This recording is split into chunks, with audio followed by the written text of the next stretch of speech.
Hi, I'm Raquel Villanueva here at NASA's Jet Propulsion Laboratory. Now, it has been a dream of scientists for generations to bring back samples from the surface of Mars. Now, right now, the Mars 2020 rover mission is laying the groundwork for that to happen. And that's why I'm in the In Situ Instrument Laboratory with Jessica Samuels, and she's here to tell us what's going on here. Well, we use this facility to develop and design our hardware and software systems for our Mars mission. And how does the sampling system work?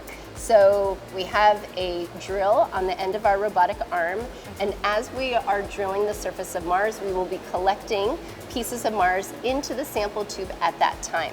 We'll then transfer that sample tube into the inside of the rover and then seal it for storage as we continue to explore the surface. After we've collected a diverse set of samples, we will drop them off onto the surface and then have them there for our future sample return mission to continue.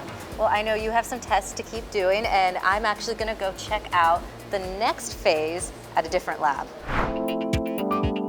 We're in a testing lab affectionately known as the Sandbox, and I'm here with Austin Nicholas. Now, can you explain how we are going to bring back samples from Mars? So starting from after 2020 has deposited tubes on the surface, there are 2 more missions to go in bringing the tubes back to Earth. The first is a lander mission. It carries 3 major elements: a sample fetch rover and a sample transfer arm that lets you transfer the samples from the fetch rover into the rocket, and a Mars ascent vehicle, which is a rocket that brings the samples from Mars into space.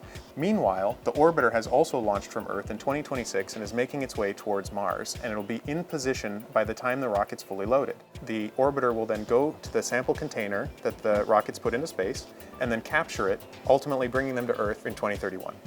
That sounds complicated. It is complicated, but fortunately we're not doing it alone. So we have a great partnership with the European Space Agency, and they're providing some major pieces of this mission. Within NASA, we've actually got a number of centers working on all of the different pieces. So we're partnering with Marshall Space Flight Center for the Mars Ascent Vehicle, Langley and Ames for the Earth Entry Vehicle, Glenn for the sample fetch rover wheels, and we're partnering with Goddard for the orbiter payload. And so there's really it's a whole NASA effort to get Mars sample return done. Sounds like there is a lot of work to be done, but this all kicks off with the launch of Mars 2020 this summer in Cape Canaveral, Florida. And there's lots of excitement here as we get ready to make history.